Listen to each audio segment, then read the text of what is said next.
How are there movies like um, Denzel Washington or Indiana Jones about Save the Children? How can you sit and watch a movie where the children or the child gets saved?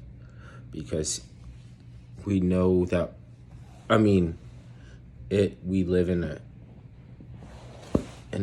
a world where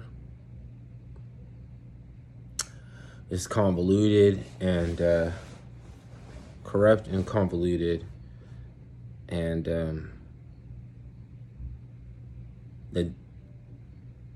the children don't get saved. It's the crisis ends up being exploited like a business. But you get to watch a movie, though, where somebody makes a sacrifice or does something admirable, and at the end you see and you still remember at the end of the movie, they said that the children, Indiana Jones brought it back. Denzel Washington saved the children, but not in your real life, though. So why do you get to watch a movie about this stuff, though? This is the ideal that we know that it's like brings everybody to, to agreement that this is good. So if you don't like it, then you must be against that. But all you did was watch a fucking movie, though. All you ever did was watch a fucking movie. I don't even know why you get to watch a movie like that. Well, actually, I do. It's because that's even how convoluted that shit is with this industry. You can take advantage of and exploit a crisis. It's just like that is called, and then we call it government, even though governance is government, and it's a or status is a government in itself, within itself.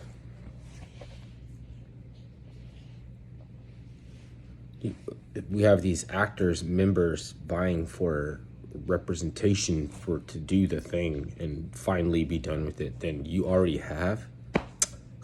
That's why they get 10 strikes and they get to bowl like crazy before they even knock down the pins, and there's bumpers in the gut, and they put shit so that the ball won't roll down the gutter, and it will always hit one pin, so that set them up to fucking go for a spare when they hit the other pins.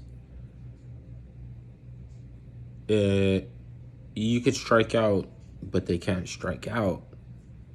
And even if you've already won all your battles, there's just one after another, after another, after another opportunity for them to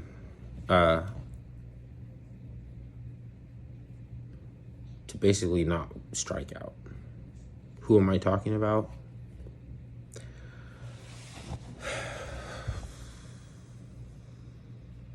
It doesn't seem like I don't know who they are. It's just that they practice sorcery, so if I point it out, then I'd lose energy. Because maybe you've already heard that, or maybe maybe you have enough wherewithal and intellect or intelligence to figure it out for yourself. Then if I tell you, then I'm just not contributing anything to a platform that already isn't there. It's already wieldy. It's already wieldy. What do we need you for? And that's my issue with some of the channels that have a message that I agree with, okay? Because they're just having too much fun over there in the area that I obviously have to agree with because it's sense. Don't master logic and common sense.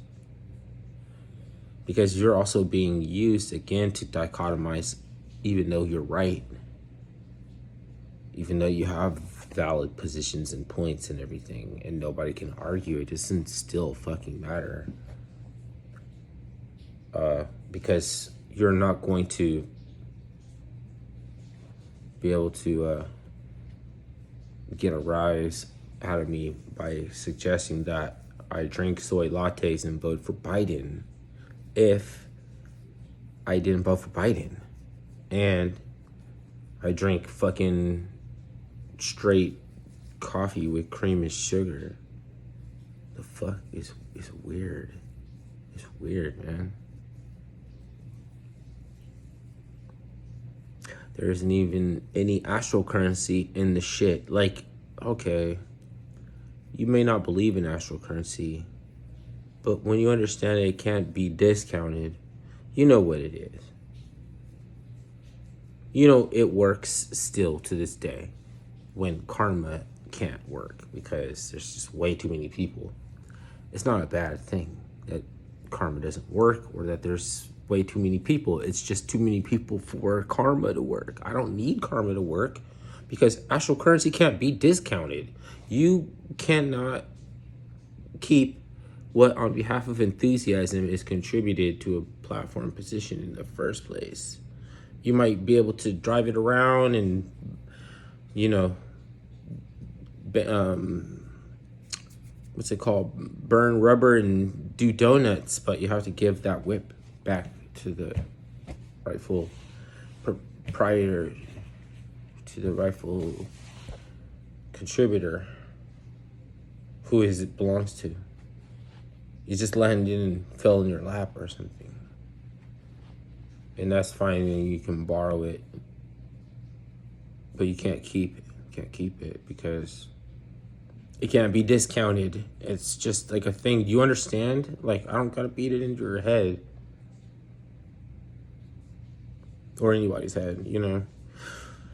The only reason I'm talking about this is because every day is just another attempt to beat the same machinations in their head that are already expired and defunct. Like, there's just no reason this can come back except that it can.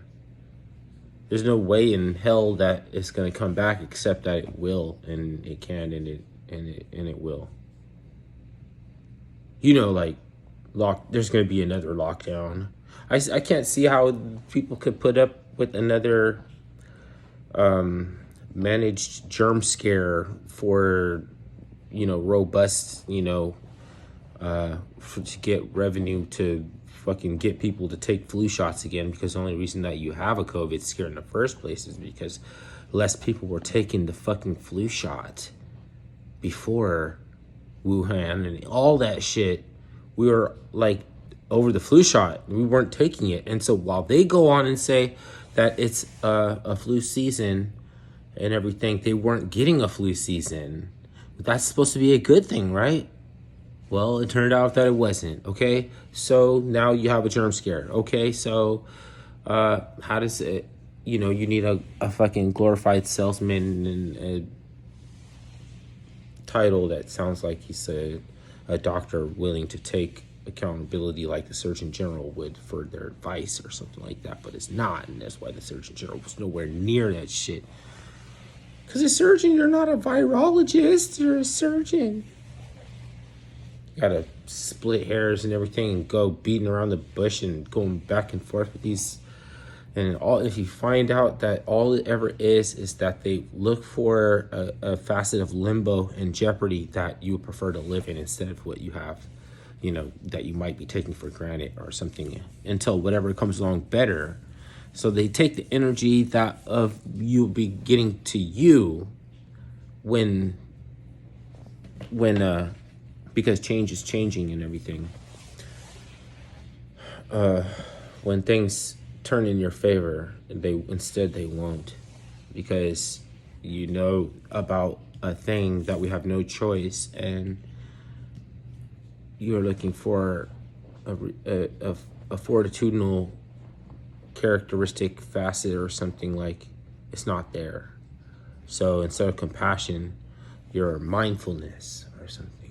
They give you something else. Instead of reparations, you get PPP loans and stimulus. Did you even know that they were chasing you around with a check, trying to cut you a check for reparations? Yeah, they were. They've been trying to get you to take a fucking check. They've been trying to cut you a check for reparations. They just got to give it to you in a way that where you condescend, and you lower yourself to where they don't really need to fucking pay you. So they'll try to coax you into some fraud or get you to thank Trump for stimulus. Like Foxy Red or Sexy Red or whatever her name is, she said Massa. I don't have a problem with Massa as long as he keeps giving us more stimulus. So what, you want another germ scare? You want more fucking mask and lockdown? I swear it's going to be another one, even if I can't understand how it's going to come to be. I swear it's going to... Y'all, somehow, I think y'all will just... I think people will just get coerced. I think they'll just buckle under pressure and won't want to be unpopular. They want to be essential. They're like Kaiser Soze. Don't kill me, don't kill me. You need me, you need me. You know? Well, how do you need Kaiser Soze? When the hitman came to his house to take ransom, they threatened his family, but then he just deflated their whole position because he just killed his own family. So nobody knew who he was, including the boss, and nobody knew who their boss was because Kaiser Soze made the play. And so they were like, who is Kaiser Soze?